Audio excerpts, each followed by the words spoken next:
Michael Sayman, at 13, while still in middle school, was busy teaching himself everything he could about coding and developing apps through YouTube and tutorials on Google searches, because there really weren't any computer classes to support his interest in his prep school during that time. By the age of 17, he had developed and launched $1 million gaming app called Four Snaps. But the great economic recession was in full swing, and both his parents lost their jobs, unfortunately, then foreclosed on their home. Yep. Tough time.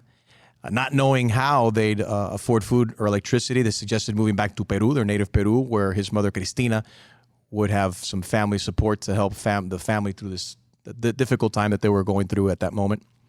But Michael had other ideas. Seeing the money trickling in from his downloads on his first app, he offered to pay for everything if they stayed in Miami. La familia se queda aquí. Let's keep the family here, and I'll pay the bills, Mom and Dad.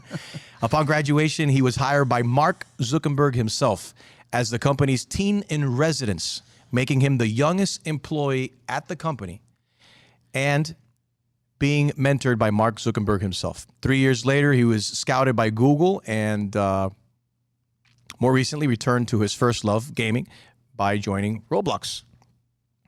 A lot of parents said, what?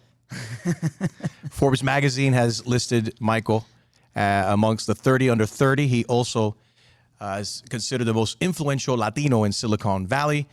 And now at his seasoned 25 years of age, he has published his very first book. It's called App Kid: How a Child of Immigrants Grabbed a Piece of the American Dream, where he shares his personal story, his out-of-the-box thinking, his coming out journey, and ultimately how you can't be successful waiting on other people's actions. This is Hola, my name is, with Michael Sayman, the App Kid. Hola, my name is. Hola, my name is. Hola. Hola, my name is. Hola, my name is Michael Sayman. My brother, welcome. Nice to finally meet you. Thank you so much. That's quite an introduction. I want to make sure I got it all in there.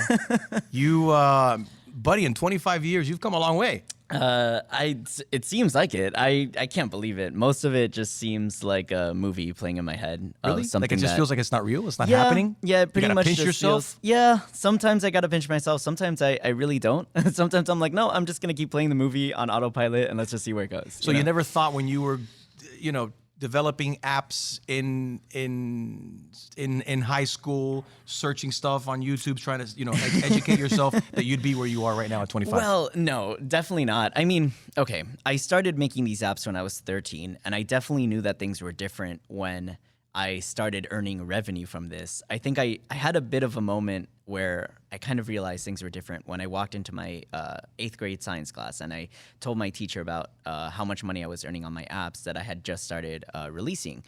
And I remember telling him this, and he was like, that's more money than I make. And the moment he told me that, and I was in class right before the class started, I go back down to sit in my desk with all the other kids in middle school, and I'm just thinking like, okay, maybe this is a little different.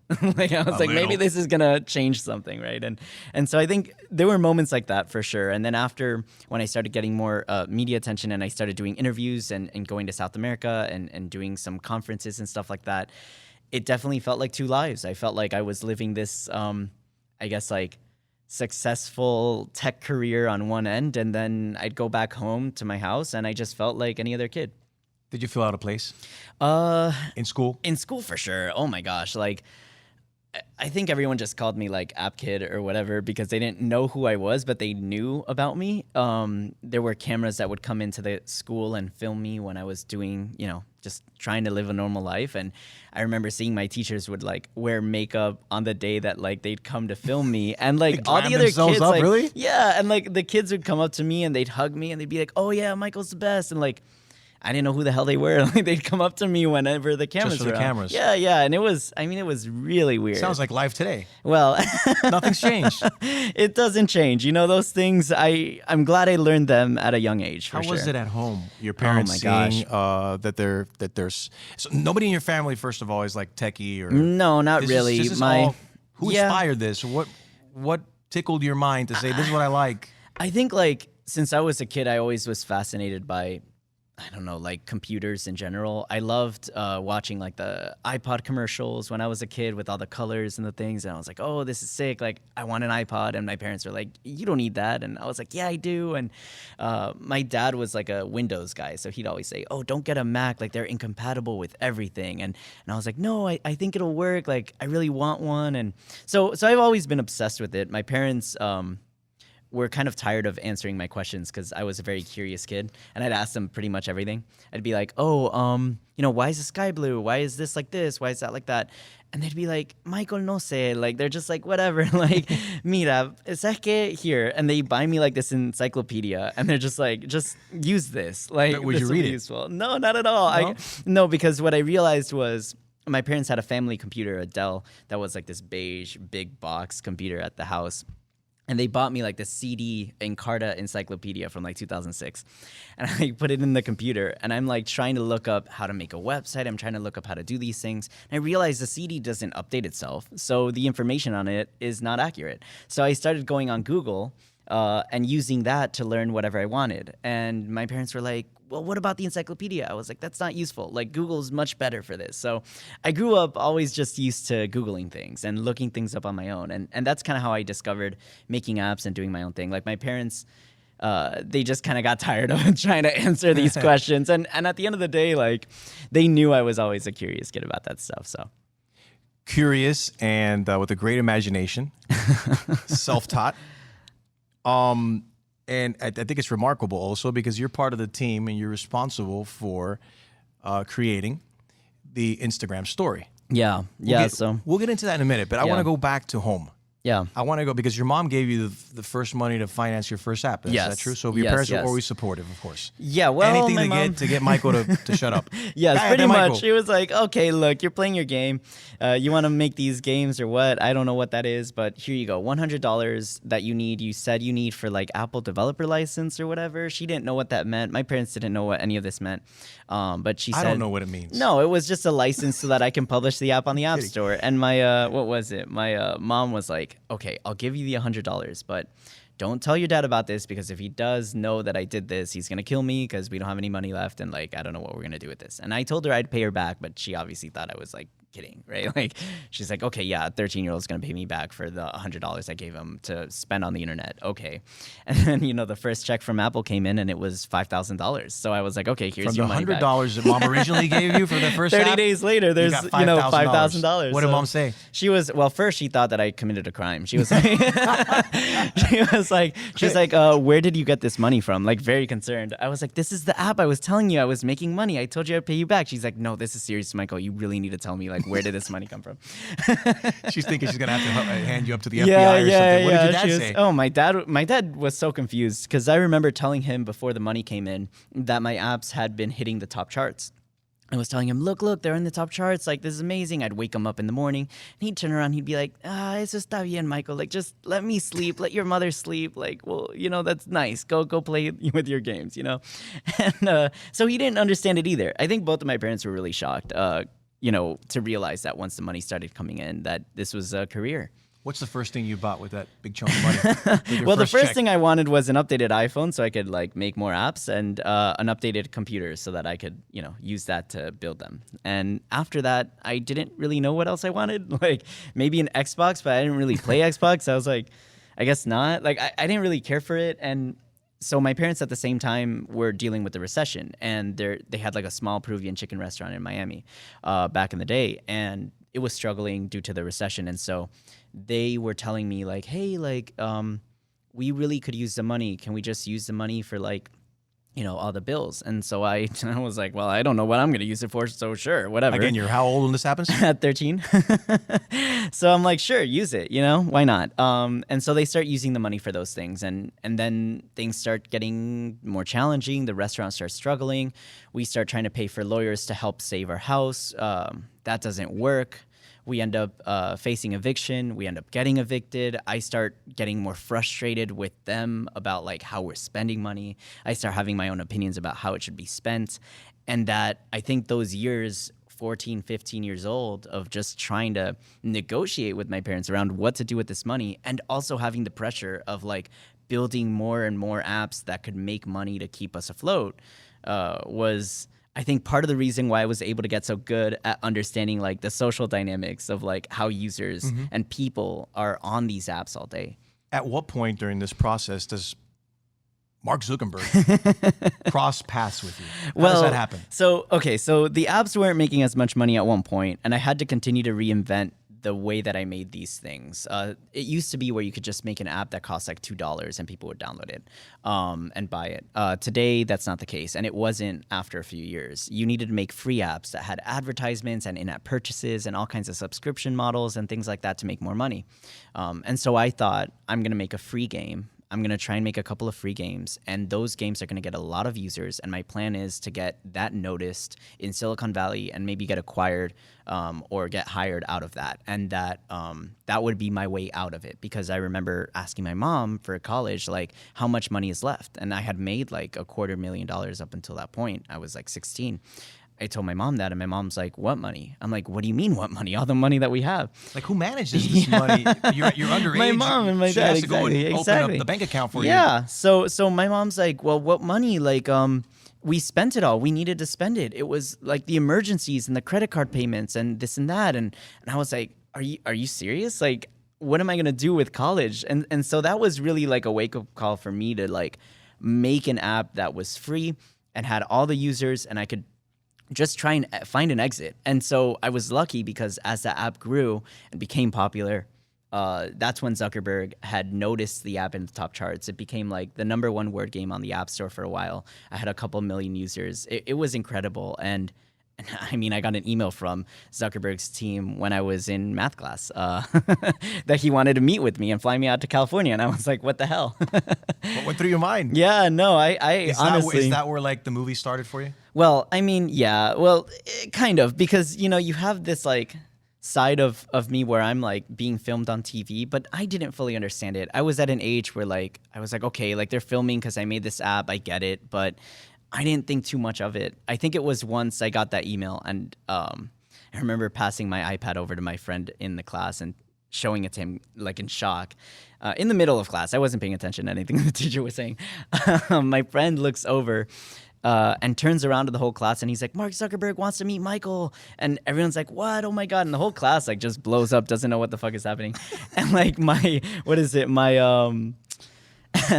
teacher, he like looks over and like goes over to me and like takes away the iPad and straight up is like, no, you can't be doing this in my class. You need to pay attention. Like, I don't know what you're doing, but stop messing around. And I'm just sitting there thinking, I need to respond to this email. Like, if I don't respond, like, what's going to happen? Like, I have to respond to Mark Zuckerberg. I was like, this is crazy. So, of course, the class goes by. I beg for my iPad back. And as soon as I'm walking out the door, I'm like, okay, I'm never coming back here ever again. Like, this is it. Like, I'm done.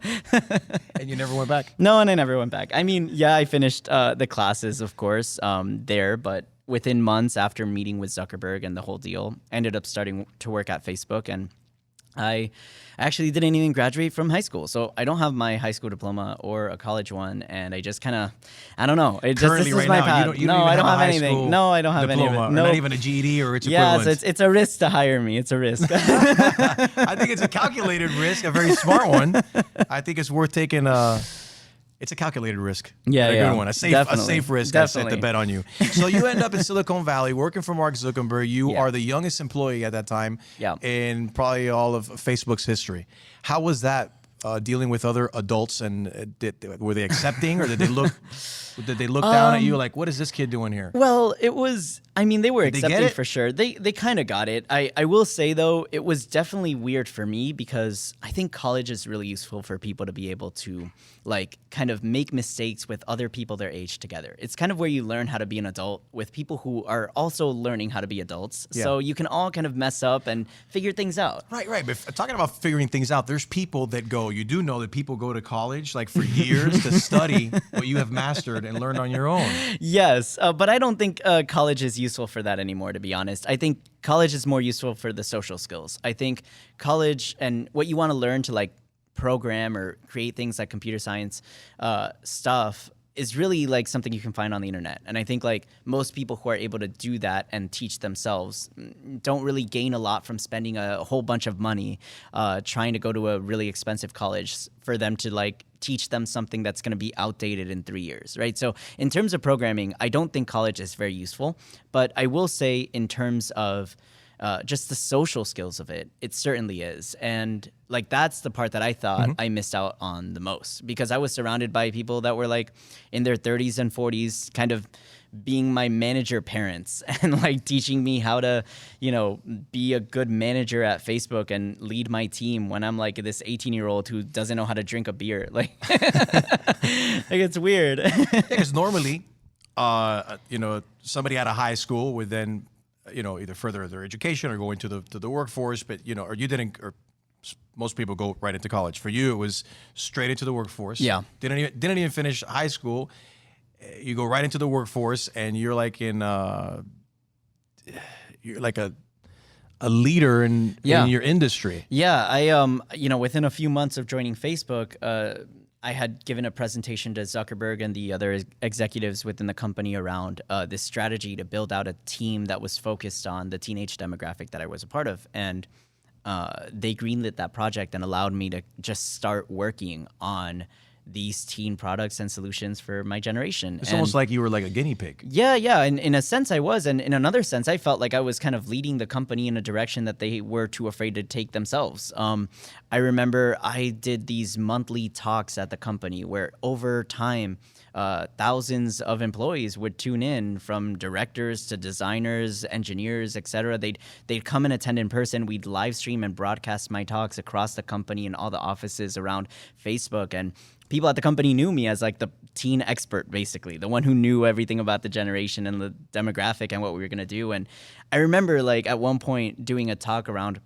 Snapchat and how we were going to compete, and seeing like people in their 30s and 40s like sitting on the sidelines of this massive conference room because it had gotten so packed of people trying to watch what I was going to say, and thinking to myself, I just made this presentation like last minute, like 3 hours at like 2 a.m. last night because I procrastinate everything, and I ordered You're a like procrastinator on top of this? 100%. I'm a total mess, and like, and You're I had a this, high school dropout, procrastinator. It's a total mess. It's a total mess. And I mean, on top of that, it's like I had just shoved like this massive like fettuccine Alfredo from Pizza Hut down my throat the day before. So I wasn't feeling all that great. But it's like that kind of experience was kind of what it was like. I had my hoverboard at Facebook. I'd zoom around. I'd follow my face. Zuckerberg would see me. I'd pretend it wouldn't happen. Just things like that would happen all over the place. It was weird. How is Mark Zuckerberg? I mean, he's definitely the most interesting person I've met, because it's the hardest person to describe, in my opinion. I wouldn't say he's all that emotional, to be honest. And I think I remember watching The Social Network as a kid, the movie, and he's not at all like that. Like, that movie just is so dramatic, and it makes him look like emotionally incentivized to do things. And it's almost like the opposite. Like, he's kind of the anti of that. So much so that it's like, if they made a movie on like what he actually would be like, I'm pretty sure that movie would be very boring. You ever think that in the future there's probably going to be an App Kid movie? The story of Michael Sayman. Weirdly enough, they're already talking about that with the publisher. They're looking at a couple of production companies. I think Jennifer Lopez's studio and a couple others are looking at it right now and trying to figure out what exactly to do. Which is weird to me because I don't know like what they're gonna do, but I can kind of see it. Like, my life feels like a tragic comedy, so why not? Like, so we'll see if it becomes a series or a movie. I think they're figuring it out. While at Facebook, you are hired to lead the team to develop or to better something that Snapchat had. And that we now know as, and thank you, because of your success and leading that successful team, while you were at Facebook, you helped develop the Instagram stories that we are all addicted to. Thank you, my friend. Well, you're welcome. No, to be honest, it was one of these things where, like, as a whole, the strategy for the demographic was, how do we build products or features that resonate with them in a way that reflects how they use social media and their phones. I remember talking about it with them and sharing how, like, my friends viewed the camera as a way to share what they were up to, when Facebook at the time was focused on putting, like, with your keyboard, your status update via text. And that's just not how we shared. So we needed to find ways to make features where people could feel like they could share the way that they compose content or the way they capture the moments in their life. And so we looked at examples of apps like Snapchat and there were other Chinese apps as well that were doing things like stories. And we thought, okay, like this seems to be providing some real world value. And at the time, I think there was a little bit of fear within Facebook that if we just started to grab these features from other places and incorporating them into Facebook, it would lose like the essence of what Instagram was, because Instagram was like this fancy app where you'd only post once a month and you only post the best quality content. And there was a lot of like discussions around like, should we do that? Should we not? And I was like, look, if you don't do this, I don't know what's going to happen, but my friends are going to be using Instagram soon enough. We're posting once a month, once every 3 months. We got to do something. So I definitely was the type of person that hit the red button all the time and sound the alarm within the company to the point where I've had conversations with executives that are like, look, we can't just keep sounding the alarm because people are going to get scared, but let's figure out a way to do this. And we did it and we launched it. And it worked really well, surprisingly. I thought it would do well, I'm not going to lie, but I didn't think 1 in every 7 people on the planet would be using this every month. Like, it's nuts. It's remarkable. You end up then going to Google. Yeah. Is Mark Zuckerberg upset at you when that happens? Well, I think it's kind of like, this is going to sound really weird, but I grew up at Facebook. Like, I'm just curious, did he send you like a text with like the middle finger emoji when you left or something? No, I mean, what's funny is like him and I had an interesting relationship because he and I would kind of message each other on Facebook talking about like some of the up and coming apps and whether or not they were good or not or useful for us to take a look at. And if I found something interesting, I'd share it with him.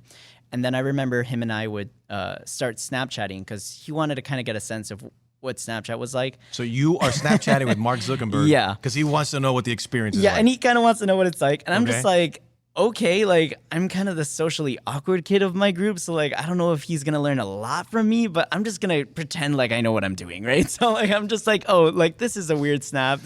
You should snap like this. And he'll send me like the funniest things. And so anyway, that was kind of the relationship I had with him. And I remember like throughout my time at Facebook, even the chief marketing officer and some of the other executives, like they kind of raised me. It's weird. Like, I feel like my parents, in a sense, when I left to California when I was 17, I lived on my own. So the people at Facebook were really kind of my parents, and they taught me how to drink alcohol. They bought me the first things that I needed to like become an adult, and it was so weird. And so I think a lot of the time when I talk or how I even think is almost like this managerial style that they just kind of went with. And I just kind of mimic because that's kind of the example. And so, after a few years of being at Facebook and we launched Stories and it's doing really well, for me, I remember getting reached out to from Google and that they wanted me to work on virtual reality and artificial intelligence and a couple other things there that were really cool. And it was almost like, I didn't want to say bye. It was like leaving home. I was like, no. And like, it's so strange because this is like a corporation, right? Like, what am I doing? Like they're not my parents, but they fed me and they washed my clothes and they did all the things that, the tech companies do. And so there's a lot of weird family vibes. Was it odd though? Because they weren't the same age group? Well, of course. You looked up to them? Yeah, they were kind of like parents. They weren't really like, they weren't like my siblings. Like I didn't feel like that, right? So like, it was an odd situation. And of course, when I end up going to Google, at that point, I think I kind of looked at it like I needed to expand my horizons. Like those kids that they're like, now I'm going to go out to a different city and like get a job out there. And it's the first time I leave. Going to another country. Yeah, you're going to explore. You're going to see. Yeah, so that was me. Paris. I was like, I'm going to go to Google to like expand my horizon, right? Like, really weird. And so that's when I started working at Google. And I spent another 4 years at Google at that point too. Who paid better, Google or Facebook? Well, I'm a pretty good negotiator, and in the book I talk about that I doubled my salary to go to of course. Google. Yeah. And you taught that that was self-taught, of course. Yeah, I think my rule is, double your salary every time you make a hop. I gotta put that into play. Let's talk about apps for a moment. And let's talk about you mentioned AI a little while ago. Yeah. Are our phones listening to us? Yes and no. Every time we're having this conversation, and we could be talking about Yeah. popcorn. Yeah. And in 30 seconds, popcorn's Yeah. going to come up on my Yeah. phone on my Instagram feed. So it's Why? a mix of things. Well, Is that Mark Zuckerberg sitting there listening yeah, himself? Mark Zuckerberg's totally just, listening to everything and just writing it all down, and then, that's how he makes his money, I figured such. Yeah, no, of course. Have you seen? No, so really, it's a little bit of a mix of the two. There are things that are listened to, like, for example, when you go and say, the Siri command or the Google command or the Alexa command, like, it will certainly listen to what you say, and it'll upload that and use that and translate it and understand it. But it's a little bit more complicated. What actually happens is the AIs that these companies use, the algorithms that they use to determine what ads to surface to you or what content you might be interested in, is actually like a mini observer of you, like a relative of you that just notices when you slightly pause when you look at a video and take maybe an extra second or millisecond longer to swipe. It notices when you tap the like button and how long after you started watching did you tap it. It notices all of these things, and it learns by itself the habits of a user. So it starts to kind of create a sample brain of your brain, right? So it kind of tries to predict what you're gonna do next and what your subconscious is gonna make you do in terms of how long you're gonna take to look at something. So that's beyond listening to you. That's way more advanced. Right, so it's like a certain picture, they know that this might trigger you to call your mom, for example, if you see some flowers, or it will understand what you're thinking about as you look at things, and then will start to know what you're gonna think next, because it's creating a replica of you. So you've ever had that moment with your family where you have a sibling that really knows you and you live together, and that sibling ends up thinking the same thing that you do in that moment, right? You've had that where your friend just kind of knows what you're gonna say. Or you actually blur out and say the exact same thing. And you say the same thing at the same time, right? And and you're like, wow, what happened? We must know each other really well. So that's kind of what's happening with these computers, where they have this same mental model that you do. So when you think about something, and maybe you tell your friend about it or whatever, you're thinking about, buying one thing or another, it already knows that you were going to think that. And it's not always right, but it's getting better. And this is how we know that there's stories of Target advertising for pregnancy products for a woman who didn't know she was pregnant. Things like that. So when you said it's getting better, yes, AI is getting better. Is that getting better for I'm not talking about a moral better. This is not a moral good or bad, right? This is better as in they're getting better at mimicking you. But is that good or bad for us as humans? It's a totally different question. And if you ask me, I think we have to be super careful with this stuff. I'm afraid of it. What's the danger of it? Well, the biggest Why danger... are you afraid of it? Because we have no control, right? We don't run the world anymore. The biggest example I would give of this is the algorithms, once they were used to determine what news we get and what we know about the world, now every piece of information that you have in your head has been decided by an algorithm that nobody knows how they work. So algorithms aren't just built by a programmer. They are self-taught. So over time, they evolve, and not one individual person can fully understand how it works. And they're kind of trade secrets by these companies, and they're very valuable. And so they're kind of like self-taught computers, which is dangerous in itself. But the challenge is when these algorithms that nobody really controls decides what information you see, you now... what you are, who you are, and your opinions and beliefs are under the control of an algorithm. And everybody's are. And so then you say, oh, but I'm not going to use, social media to read the news. I'm going to use, I'm going to go to TV and I'm going to watch a news anchor say it. But the TV networks now have to cater to the news stories that are trending on social media. So the entire world right now is being run by these algorithms. So that's what scares me about it, is we're at a point where all of the conversations that we have already been decided by these ranking algorithms that have kind of led us in this direction. And to be fair, it's not just the algorithms that did this. It's almost like a symbiotic relationship. Both the AI and us have contributed to each other. They try to mimic us and understand us and give us what we want, and we react to certain things and it learns more of what it wants, right? So there's this weird dynamic between the two of us where the AIs have grown and grown in influence, and we've kind of shrunken down. Prices for airline tickets are determined by an AI. Hotel prices are determined by an AI. The stock market is just AIs trading with AIs. Like humans aren't really doing much of any of it, right? So like it's really interesting and kind of terrifying, if you ask me. Do you trust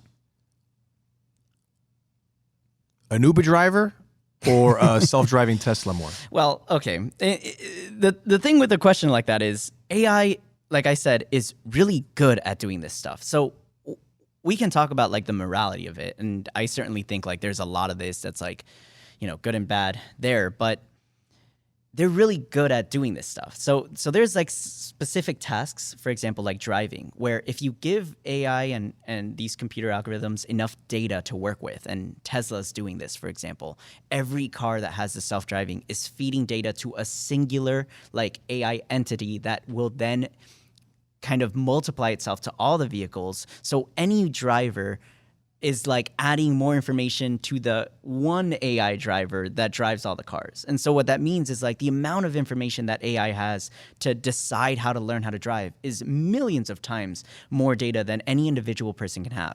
So what we've seen is already in the data, like, and the results, the statistics of the self-driving vehicles is that Tesla's self-driving cars are significantly more safe than any human driving, on average. The number of deaths, the number of accidents per mile driven are significantly lower on those self-driving cars. And they're not even great yet. Like, So they're just getting started. The dangerous part is what, Well, hacking? the dangerous part is hacking, right? Like the dangerous part here is, and it's hacking, and it's the ethical questions of who's responsible when an AI has to make a decision around, like a very particular scenario. But let's say an AI has to make a decision around making a turn or not in an freak accident moment where it has to decide whether or not to save the life of the passenger or save the life of the person on the street. If it makes the turn, it kills the passenger but saves the person on the street. If it doesn't, it saves the person in the car but kills the person on the street. A decision like that an AI needs to make, who's responsible for the death at that point? And who is held accountable? So those ethical questions, I think, are going to be the toughest to solve. You mentioned accountability, and there's been a lot of attention, specifically with some of your old companies that you worked for. Yeah. Facebook in particular. Definitely. About mental health. Yeah. Especially for humans, period, Yeah. but specifically for young people and, yeah. The damaging effects of social media. How do you feel with all this? And do you feel to a certain, with all due respect, do you feel a certain sense of responsibility maybe? Yeah. Oh my gosh. I think if anything, what I've realized from all the social media stuff is like, these things are like games. They're like video games. You have a score, right? Your number of followers, your number of likes.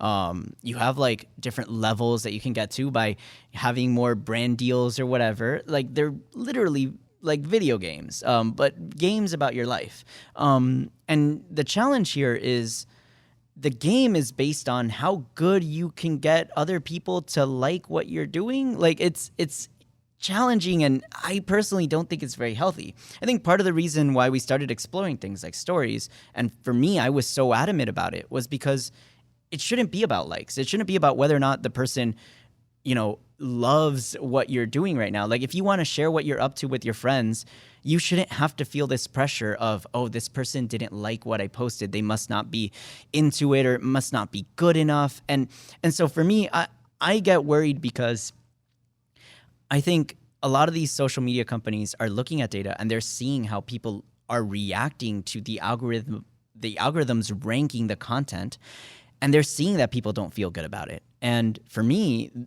the solution, in my opinion, is find places where these algorithms are ranking content to make someone feel bad and put a stop to it. Just find a way to cut it out. Now, there's definitely opportunities for making revenue and making money that don't involve doing that. So I can already see them making changes in that direction. I look at TikTok as an example of a product where the algorithm has done things a little differently, where you no longer have like the same sense as Instagram. And you notice like when you go on the Instagram Explore page, how different that is from the algorithm maybe when you go on Reddit or when you go on Twitter, and like the types of content and the types of emotions that it makes you feel. So to be honest, I think there's a lot that can be done. I'm not surprised that that's where it is. I think Instagram has always been a product about showing the fanciest version of you.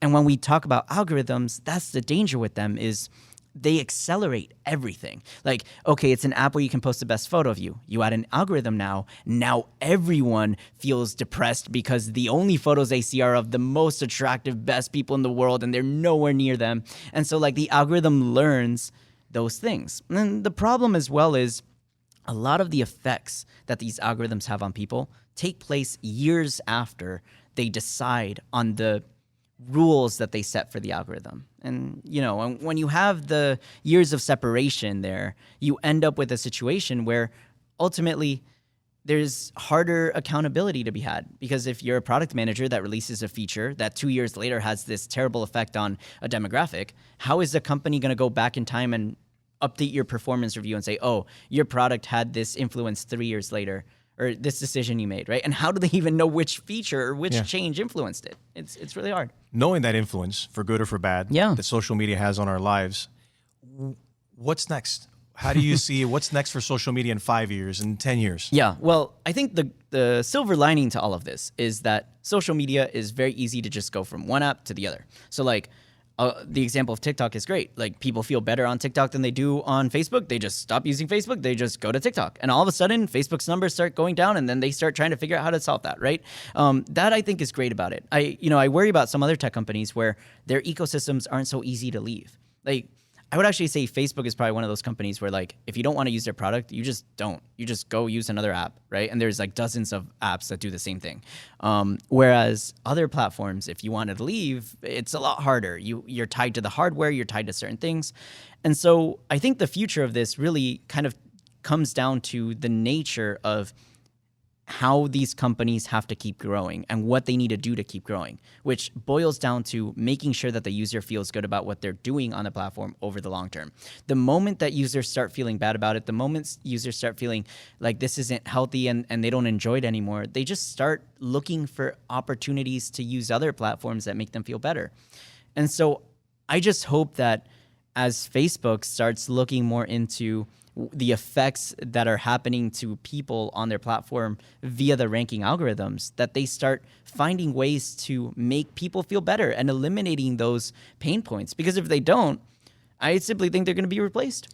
Talking about eliminating, Facebook, Twitter, other platforms have felt it necessary to censor certain people. Yeah. And it's a fine line. Some people think that that's an infringement on First Amendment rights and freedom of speech. Other people think that, hate or anything that's inciting people to create misinformation has been censored, of course, through COVID. That's been very confusing.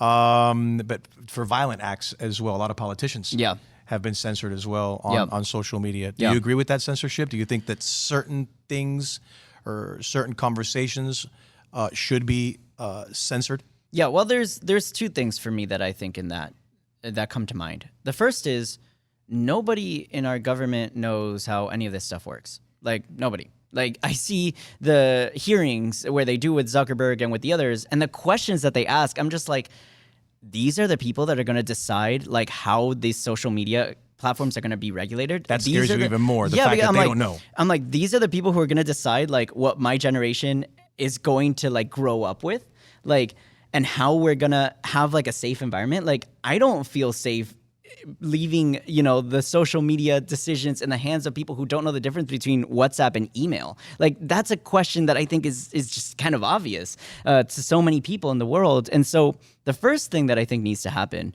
right off the bat is there needs to be more education around the subject for the youngest kids out there. I think like all of us should be taught in school how programming works, how algorithms work, because they run the world. Like they are the masters right now, and none of us know how they work. And so the less people that know how these computers work, the more power rests in the handful of like the few people that actually know what they're doing, right? And so I think like the way to counter it is have more people understand it. And then when those people get old enough to be in power and be in Congress, they can help us regulate these things and come up with solutions that make sense. So that's the first thing. I think the other thing regarding the censorship of it all is what are these algorithms being trained to do right now? They're not being trained to give you information that's accurate. Because to be honest, a lot of things lie on spectrums. There are people who may tell you the truth, but may give you it with like a hint of some indication to make you feel like the story is about something else. And so if you look at every word they say, it's technically true. But when you put it together, it can make a lot of people think something different. And so how do you handle that? Like, what is the solution to those manipulation things, right? is very real. It's so easy to do it. And so that problem, I think, is there's no clear line, right? So that gets slippery. And then I think the other problem with it as well is like the algorithms are trained to make people watch content. It's about watch time. So it's like, how do you get more people to watch more videos? And the algorithms will promote content that a person is willing to watch, right? And so if that's the guidance that's being used, and it doesn't matter if it's a content that the person likes or even enjoys or makes them feel good or bad or whatever, and it's just, are they willing to watch it? You end up with people watching things that make them feel bad, but they're addicted to it because they can't stop because maybe they're depressed. And that works well. And the algorithm keeps feeding that. Or you have people that are really into some conspiracy and the algorithm keeps feeding it because they keep watching. And so when you look at the way that algorithms are designed right now, and then on top of that, you look at the way that we're deciding, what the line is of truth and false and the complexity of that. And you add on top of that a bunch of incompetent people who have no idea how these algorithms even work, trying to decide what to do, making us look kind of silly and in front of these tech giants when they try and question them in hearings. Like, I don't know what to do. Like, I don't know what the solution is. Where do you even start, What would you tell somebody that has an addiction to an app, a social media app, that wants to disconnect but can't do so? Honestly, and this is there a way to do it? This is what works for me, and I don't know if it works for everybody else, but this is what works for me is as I started to understand how they work, and I started to understand how these things are designed, it kind of kills it for me. Because I'm like, okay, well, this is being shown to me because it thinks that I'm going to watch this, and it knows that I'm going to watch this. So, like, I get it. Like, if I hit like on this thing, then it's going to give me... So, like, you start to understand it more, and you're like, oh, well, whatever. The same thing with, like, some video games. My sister will play... It's like G.I. Joe. Yeah. Knowing is half the battle. Yeah. So once you know this, once you understand secret, it, it's like, it kind of kills the effect that it has. And I'll give you an explanation. My sister had... It's like watching a movie, but you've seen the end already. You know what's going to happen. Like, my sister had a game on her phone that was like, I think it was called like 1024 or something like that, where you like swipe around these numbers and you have to add them up. And is that like one that you created too? No. But you have to swipe around these numbers, right? And every time you make a swipe, it gives you a random new number to try and fit into the puzzle, right? So it's random. And so my sister's playing this game and she's addicted to it. And she's like, I'm so close. I have this high score that I had like 2 years ago. And every time I get so close to it and then I can't win. I got to keep going. And I tell her, well, does the game have a random aspect? How does it work? And she's like, well, every time I swipe and make a move, it gives me a random card to try and fit in. And I'm like, that's not random. She's like, what do you mean it's not random? I'm like, it's not. It's designed to give you the type of number or piece that you need for the game that's designed to make you feel just good enough to play, but not good enough to stop playing. And so you're probably never going to hit your high score. Did you update your app? She's like, yeah, I updated it. I'm like, I'm sure they adjusted the algorithm too to like make it a little bit harder for you to hit that. So you might never hit your high score. And this game is literally designed to keep you playing without ever actually winning, without feeling fully satisfied. If not, they would have no business. Right. As she understood this, as she realized that it was no longer random, it no longer made the game fun. I hope everybody that's addicted to slot machines understand, especially the newer ones with the AI. This is how these things work. Yes, exactly. It's not because you lit a candle or you le encendiste una velita a un santo. Yes. Or you prayed to God that you'd hit it big in the slot machine. It's AI. Yeah, exactly. And if you can understand it, and once my sister knew that, and she knew that it wasn't being random anymore. She stopped playing? She stopped playing, because what's the point? She knows it's trying to trick her into thinking she's going to win and then make her lose. And that's really kind of part of the key, I think. At least that's what works for me. Talking about tricks, how we talked about hacking. Yep. How easy or difficult is it to hack a phone? Identity theft. Yeah. Is that something that most people should be concerned about? Well, what I would say honestly is like, it's not necessarily about hacking the phone. I think like the idea of bypassing some security is not very common. I think more easily what ends up happening is people get tricked into logging into websites that they think are Facebook or they think are Google, and they're actually not a login for Google. They're like a login for a page that looks like Google, and then you enter your information and they have it. You're screwed. Right? And one of the common tricks that happens is they'll log in, like they'll get your login information, they'll log into your account, and then they will message your friends asking for money on your behalf. Good or bad idea to pay that money, that ransom? That's a big deal now, too. No, for a lot of big definitely companies. don't. No, definitely don't. I think everyone has to be careful with the internet, and this is the assumption that I made since I was a kid, that everything that Since you were a post kid, on, 2 weeks ago. No, well, 2 weeks ago and forever. I don't think I'm ever gonna age. You are the app kid. But since I was like There's probably 13, an app for that. If it doesn't exist, you'd invent it. It's like Peter Pan or I'm just going to invent an app so that I don't age. Yeah, I need to figure out the other way around. I need an extra couple $1 million. Let me find out what this. Yeah, no. I mean, and then we give it to an AI. Oh my God, what happens with that? I don't know. But I mean, in terms of this this question that you're asking about right here, I think the problem is more so, since I was like 13, I knew this. Anything you put on the internet, regardless of how private it is, and this is what they taught us at Facebook and Google when we joined the company too. It's like, it doesn't matter where you store it. It doesn't matter how secure you want it to be. It doesn't matter if you put it on some device that's locked away. It's a separate password. It doesn't matter. The point is, if you put it and it's connected to the internet, it's on the internet and someone can get it. Like, someone will find it if they want to. Like, it is not that hard. And so, for example, there's like these celebrities that just take nudes and they think, oh, I'm using Snapchat, right? So like, if I'm using Snapchat, it'll disappear. That's not true. The information is still there. It doesn't actually get deleted. Even like on WhatsApp, when you have those encrypted codes where it's supposed to be from one phone to another? With encryption, it's a little different. So with encryption, things are much more secure. And you would need like some quantum computer to like unencrypt a lot of these things. It's more difficult, but not impossible. It's more difficult, but it won't be impossible in the future. So my assumption would be that like, if you don't want people to know what you're going to say, if you want to have a truly private conversation, cover your laptop with like tape on the laptop, cover your cameras up and throw those things away and go away from them and then have your conversation. Because if not, it's not really private. And, I think my generation kind of grew up with this idea that we don't have that kind of privacy anyway. So like the only silver lining to this, and honestly, it's not a good one, but it's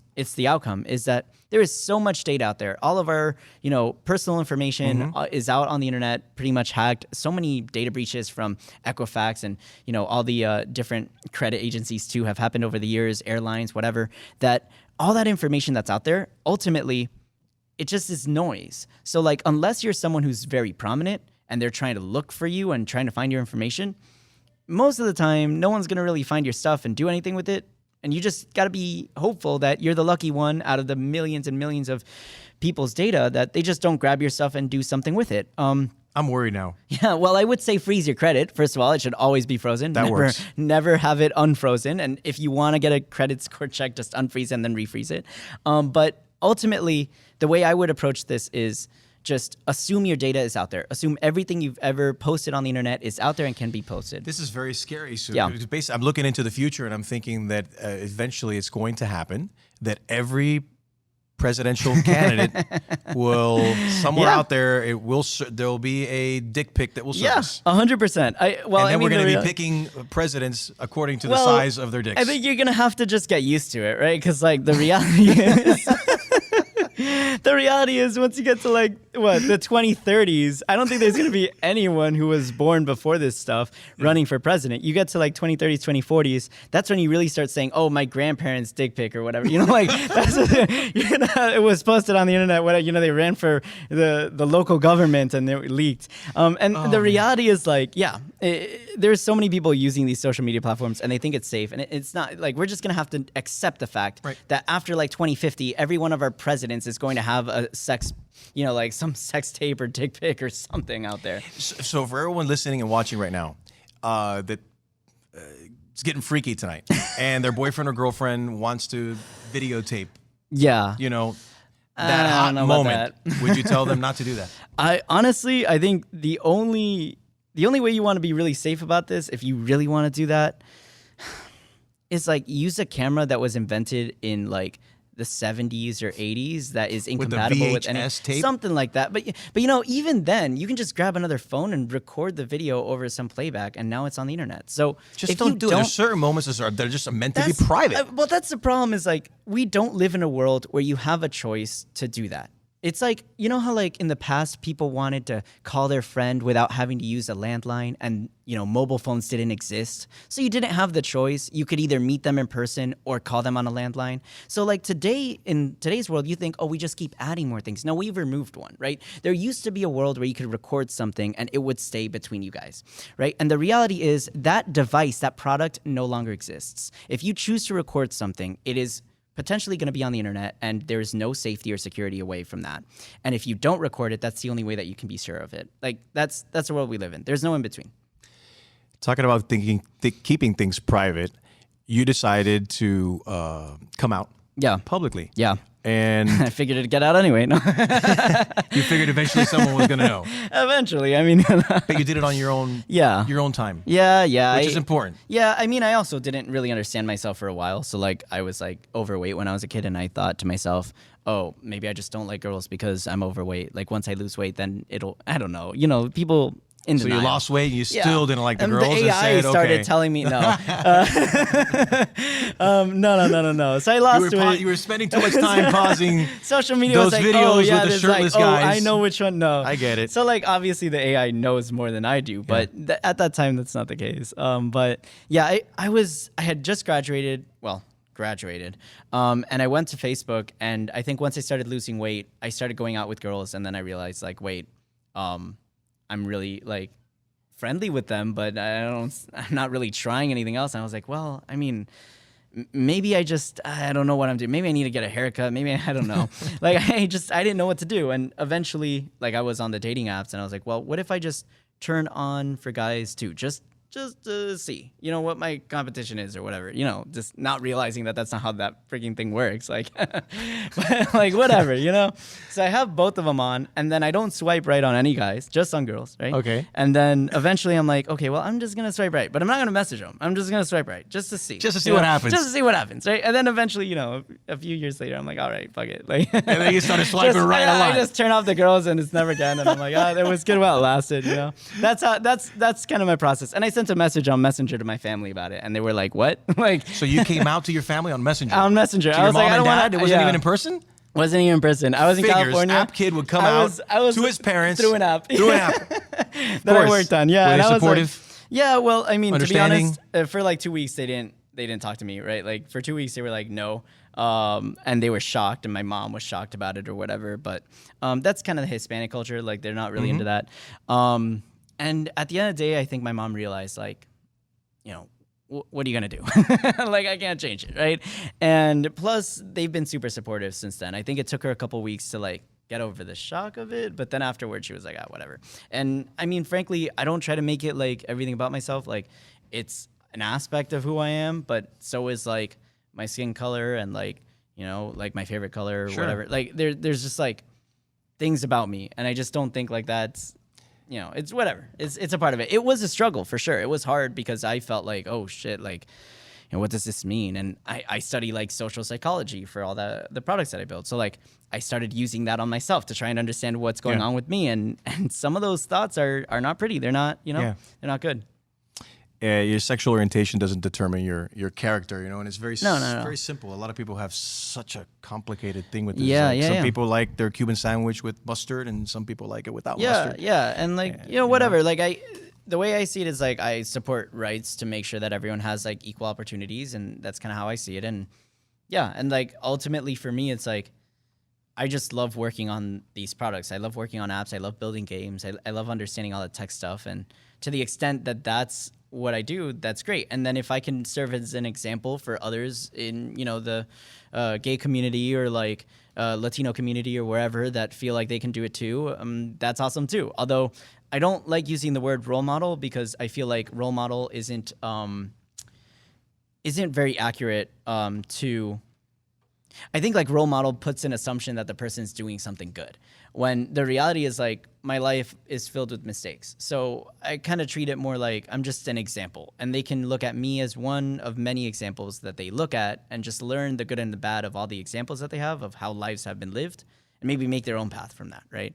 I'm not a fan of having role models in general, but whatever. That's a great point. I have a very similar story with me in the sense that I felt a very certain sense of responsibility when I came out. That because when I was in middle school and in high school trying to figure myself out, I didn't have that role model or someone to look up to or someone to compare to. So I felt that it was kind of like a responsibility, having a platform and having followers and radio programs and people that watch and listen to kind of, to be there, again, not as a role model, because it's like, again, we're not perfect. No, as an example. But as an example, as a way north and say, okay, this, and especially in a world where we live with so many labels, right? Where everybody has to have a label, and I think we fit in a make a box. big mistake. None of us really fit in any of the boxes. Well, my friend, you didn't fit in, and I don't think you're looking to fit in. No, and I think you're looking to stand out, and you're amazing. You're fascinating. I appreciate it. Michael Sayman, his book is called App Kid: How a Child of Immigrants Grabbed a Piece of the American Dream. Keep living that American dream, my friend. All the best. Keep representing us Latinos and immigrants in a very dignified way, the way you're doing it. Palante. We need to come up with another app. As a matter of fact, we got to, there's a guy on Tinder that uses my picture. I'll figure out we can come up with an app to like blow up his phone or something. He's getting They hacked you, man. They hacked you. They hacked with you. I don't know if he shows up at night with like a low light, does it look like me? He takes my pictures off of Instagram every now and then. It happened to be on Plenty of Fish as well. And it happens on Grindr every now and then too. People use my picture. They hack you. There's more attractive people than me. Michael. The App Kid. Hola, my name is. Hola, my name is.